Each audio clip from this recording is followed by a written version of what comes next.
Hey, how's it going, YouTube? How y'all doing today? Tractor is just about fixed up. This outer air filter element that I had ordered that I was going to put into the tractor, it's a mismatch. The inner air filter does fit. Outer air filter element, I need one that matches onto it, so I need to go replace that. Got to be careful with these cattle around dogs. Cattle, they get super frightened around the dog. So do horses. A lot of cattle, a lot of horses will get super startled when they get close to a dog. And so, like me as a human being, like if I have a dog next to me, and I walk up to a bovine. If that bovine freaks out, that bovine could end up hitting me on accident. It's happened to me a couple times, but luckily, thank goodness these animals were small. Because if they're small and they hit my leg with their head, even pretty hard, you know, I can it ain't like a life altering situation. But if they're big and they're running around with their head down trying to hit a dog, and they hit your leg, I would just probably well, I would think that it's gonna be a different story. Because these cattle, they'll lower their head and they'll start chasing these dogs around if they're startled, and they'll start hopping around and they'll start chasing them. And so if like just me standing there next to the dog, I have had one or two times where the animal ran into my leg, and it hurt pretty bad, but it didn't break my leg or anything, because the animals were still small. We got to be careful around cattle. Got to be careful around horses with dogs around. Yeah, see, like they'll chase them around, but some of them will do it worse than others. And so I know if I have a few animals that are real startled by dogs. And it makes sense too. I mean, you know, I'm sure that these cattle have to deal with dogs at times during the night when I'm sleeping. They got to fend for themselves.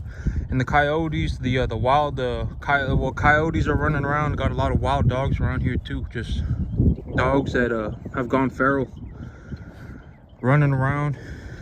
They'll dig up into here like this. See how the animals become very alert when the dogs are around. But there's a little Blanco here. He ain't gonna do nothing. He's terrified. That's why he's standing next to me, because he's actually had these cattle chasing him around before, and I thought they were gonna step on him. My processor calf Princess, she really does not like dogs. But yep. But I know that, so I stay away from her when I have my dogs around. But yeah, my tractor's about fixed up. It's about ready to go for hay season. My big plan right now is to well, okay, so I am going to be planting pearl millet on my field, just because pearl millet is kind of it ain't going to yield as much as Sudan grass, but it will still it's safe for grazing. If I plant pearl millet, I can have these cattle grazing with zero concerns on prussic acid poisoning. I do have to be a little bit careful of nitrate poisoning. I'll be a little bit more careful of nitrate poisoning soon, closer that it gets to summertime, when it gets real dry here, when it gets real hot here.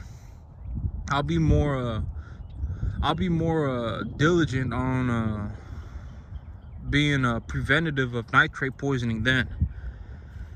But when there's a lot of moisture in the ground, when there's a lot of when the weather is good, nitrate poisoning, as long as I keep the nitrates to a relatively just a well managed level, nitrate poisoning is the least of my worries. But I am going to be diligent about it to prevent nitrate poisoning from happening. But I will be drilling my field with pearl millet I'll be drilling my neighbor's field with Sudan grass so that these animals, my whole big thing was I would like to provide these animals with a variety of diet. Like if I had a choice, I would feed them pro millet as well as Sudan grass instead of just pro millet or just Sudan grass. Just because I think that they'd get more vitamins and stuff out of it. Yeah, I mean, that's my belief. So I'll be drilling my field with pro millet. I'll be drilling my neighbor's field with Sudan grass. Well, okay, so I called my local processor here. My local processor, they're 10 minutes away. Like if I wanted to process an animal, I just drive them 10 minutes away from here, and they'll process the animal for me. I called them yesterday to see how they were doing, to see what the processing lines looked like, and they said, yep, it's just business as usual. They're ready to go. I could bring in an animal today if I wanted. They have 0 line. They're ready to go. If I wanted to get an animal processed, I could have it done within 24 hours. And so, yep, that's good news. Yeah, see how these cattle become super aware of this dog. The cattle really don't like the dog, so that's just horses too. Horses, cattle do not like dogs. So, yep, stay away from the cattle when a dog is around, or if they start chasing them around to hit them with their head. Yep, don't want to get hit in the leg. That could be very bad. Especially, don't want to get run over by an animal. That's like a worst case scenario. A lot of people, I think like gotta be careful. I don't know why she's coming over here. I don't know if she's coming over here to check out the dog. I'm gonna give her some space. Yeah, but I think that the most injuries in farming happen because of cattle. Like in terms of the most amount of injuries that happen to farmers, it happens because of cattle. So somewhere along the way, the farmer messed up around a bovine, and the bovine hurt him.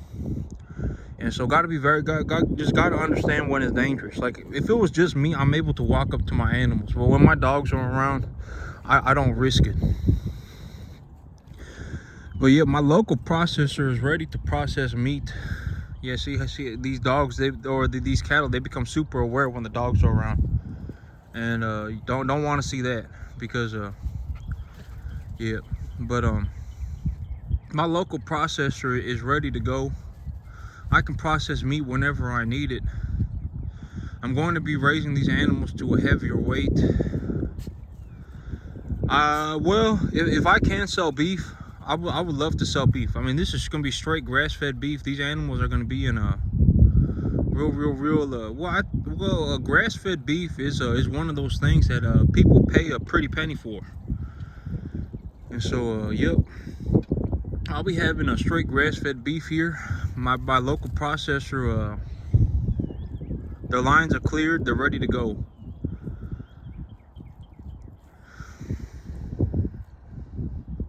Yep, so I'm gonna be holding these animals until processing weight.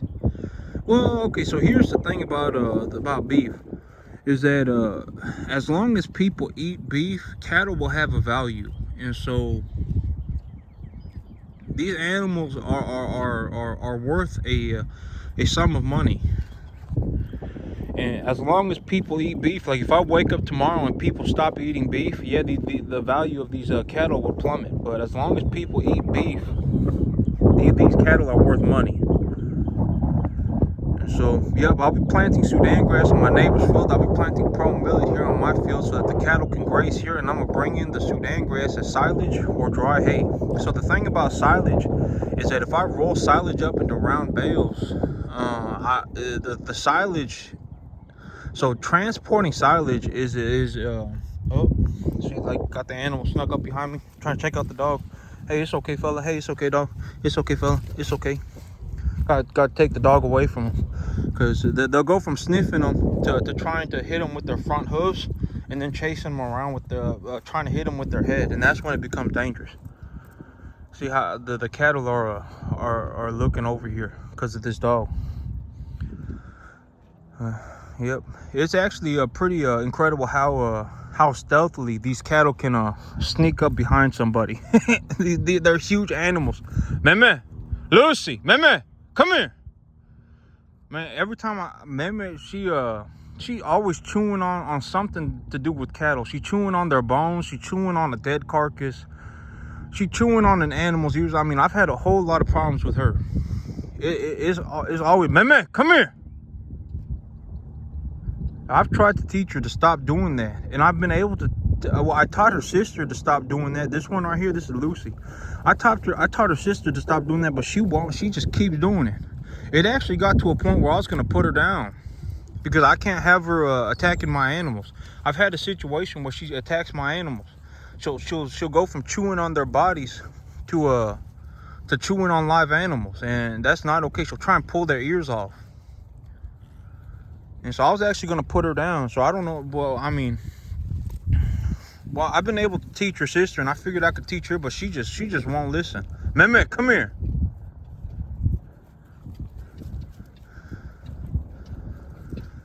Yep. Okay. So the thing about silage and the thing about dry hay is that if I roll up a bale of silage, that silage, and then I wrap it in plastic, transporting that silage is it ain't gonna happen. Because silage, it needs to be kept, that plastic needs to be kept well on that bale, so it needs to be airtight. Or that silage, if air gets into that silage bale, it'll start to rot. Big thing is that, well, okay, so if I put a whole bunch of round silage bales that have been wrapped in plastic up on a trailer or up on an 18-wheeler to have it hauled away, that compression of the bales, silage bales are extremely heavy. They got a lot of water in them, high moisture hay. And so if I stack that silage up on an 18-wheeler or on a trailer to transport it to a different farm, the compression of the hay, so the hay sitting on top of the hay, will actually cause the plastic wrap to get loose. And air will get into the bale and it'll rot the silage as the silage is transported away. So, well, the solution to that is to make square bales, is to make big square bales. But I don't have a square baler, and the square bale is extremely expensive. Yep. So, but round bales of silage, once I roll them up, they're pretty much here until the cattle eat them. So if I want to sell hay, whoops, I got an animal right next to me. Hey, Blanco, come here, Bubba. He was checking me. Oh, she really doesn't like dogs either. Okay, I gotta get away. Yeah, this Red Angus animal, she really does not like dogs either. But yep. Okay. What was I? Yep. If I want to sell hay, I need to roll up dry hay, because silage. Well, I mean, if somebody wants to buy rotten hay, I mean. That's what it would be. Like if I had a whole bunch of round bales of silage, well, I mean, it ain't gonna be worth anything. It's going to rot. It's going to yep. Rotten silage is a horrible thing. These cattle can get all sorts of nasty bacteria from rotten silage, as well as mold. So, Lucy, man, come here. They always over there by the bone pile, but Lucy doesn't chew on the bones anymore. I taught her not to do that. It's always her sister. Yeah, look at her. She going again. Meme, come here. But yep, round bales of silage, they're not worth anything. Oh, excuse me, they're not worth anything in terms of being able to sell them, being able to move them to a different farm. Dry hay is something that can be transported. It does have a feed value to it. So if I was gonna sell hay, I need to roll dry hay. Silage is a higher quality feed though. It's more digestible. It usually has a higher feed value to it, just because it's usually harvested at a later stage of development, and then it's fermented. And so silage, so my big plan with this is I'm going to roll silage first. I'm going to roll silage up, and I'm going to put that stuff away in storage. Silage is what I will feed these animals. Then hay, once I have enough silage in storage, or if I see an opportunity to pull hay, to harvest hay, dry hay, I'll harvest dry hay for sale. So I'll feed these animals silage, and then I will sell dry hay. The thing about dry hay is that, well, right now one bale is going for about $135, $150 a bale for a 1,200 pound bale. And so it's like 275 bucks for a tonnage of it. So hay is going for a lot of money right now. But I think that that's going to change here within a few months. Like by the time it hits July, June, July, there'll be a lot of hay ready to go. By the time it hits July, there'll be a lot of hay ready to harvest. And I think that the price of hay is going to drop. Lucy, meme, the price of hay I think is going to drop. So okay, so the thing about hay is that if the price of hay drops, if the price of cattle feed drops, the price of cattle usually go up. And so a lot of people who raise cattle also grow some kind of cattle feed. Because if it's cheap to feed the cattle get more expensive. But if it's expensive to feed the cattle, the price of the cattle drop. Lucy, Meme, come here. And so, Meme, quit running over to the bone pile, you understand? Knock it off. She always over there chewing on the bones. It gets to a point where I get super upset with her because I'm like, I don't know what I'm supposed to do with this dog if she's not going to listen. Her sister listens just fine. Meme, come here. Knock it off. Sit. Come here. Yeah, she's gonna keep going over there. She's gonna have to sit right next to me. But yep, the price of the cattle prices, they usually go higher if the cost of feed go lower. And if the cost of feed goes higher, cattle prices usually go lower. And so people say that cattle is a hedge for feed prices, and feed is a hedge for cattle prices. And so it's good to do both. So that's my big idea, is that if I see cattle prices going higher, I will feed them more instead of selling their feed. I'll feed them more so that they gain weight. But if the price of hay stays high, I will sell the hay. I will sell as much hay as I can and only keep as much as I need in terms of having a stockpile of feed just in case weather gets bad. Like there are a few months here where it's like, oh my gosh, it's so dry or it's so cold that nothing grows, that plants actually die. And so I'll need to have a feed stockpile for then too.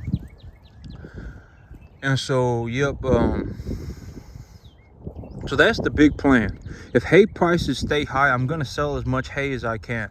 If hay prices start to tank, that is essentially another way of saying cattle prices are going higher. So I'll feed the cattle if hay prices start tanking. If feed prices start tanking, I'll feed cattle. And the general markets right now, in terms of just the broad U.S. economy, with rates going up like this, the stock market is taking a pretty sharp dive. Our general economy is doing poorly, but farmland is still holding its value. Farmland, it may not go up very fast, but it don't go down very fast either. I mean, yep. So that's the big plan. I'm gonna well, I got about if I'm going to. Yep, okay. Hey, Strawberry, it's okay. This is Strawberry. She really don't like the dogs. You see what I'm saying? It should get super dangerous. Hey, it's okay. It's okay,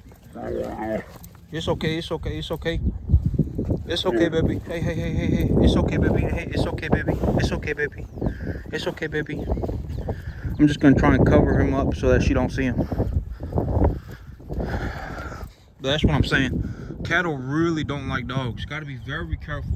Like if I have dogs around, that could have gone very dangerous. Imagine she was 3 times her size.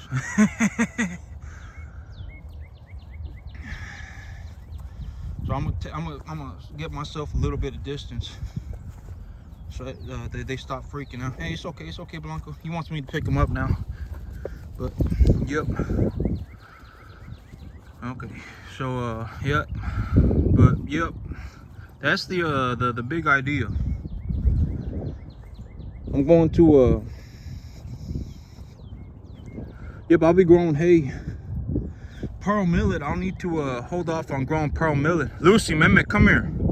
Yeah, my cattle are startled now, so I'm gonna take the dogs away. But pearl millet is a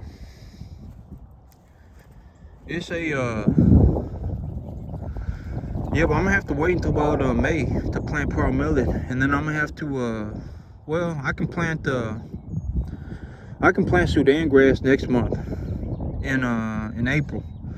I may actually plant Sudan grass on the front half of my field too, and then just plant pearl millet back here, because back here is where the cattle. Oh, that'd actually be a very good idea.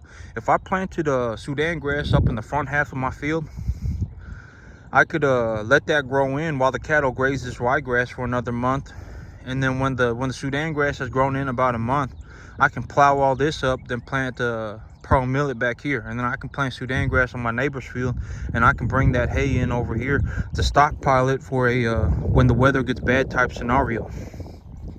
Lucy, man. Yeah, they now I got to keep them away from the cattle for now because the cattle are startled. Lucy, man, come here. And so, yep. Yeah, but that's about it. I'll be planting any Sudan grass that I'm gonna plant. I'll be planting here within about 2 weeks. Any pearl millet that I'll be planting, I'll probably be planting closer to May. Lucy, come here. And I don't want the cattle chasing my dogs around at full speed, because that's the worst case scenario. Once they get startled, if they start chasing my dogs around, it's every man for themselves. I'm not going to throw myself in front of a cattle, in front of a bovine to try and save my dog. I mean, it is what it is. But all right, yep, that's it from me today, YouTube. Y'all have a good one.